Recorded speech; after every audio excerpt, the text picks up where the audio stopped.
మీ అందరికీ ఒక విషయం చెప్పాలి. మనం నడిచే దారిలో ఒక రాయి పడి ఉంటుంది. అందరూ దాన్ని తొక్కుకుంటూ ముందుకెళ్తారు.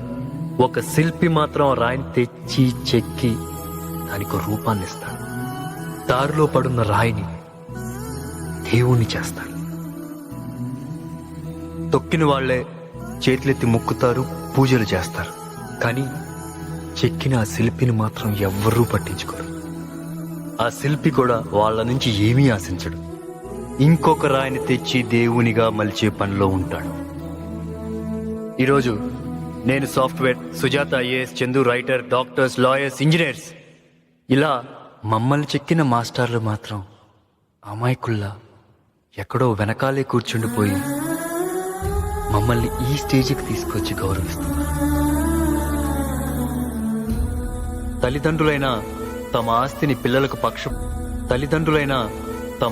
పిల్లలకు పక్షపాతంతో పంచవచ్చు. కానీ తన దగ్గరుండే విద్య అనే ఆస్తిని ప్రతి విద్యార్థికి సమానంగా పంచే గొప్ప దాత టీచర్. ఈ ప్రపంచంలో ఎవరెవరినో ఏవేవో చేసి వాళ్ళుగానే మిగిలిపోయేది ఒక్కరే, మన గురువులు.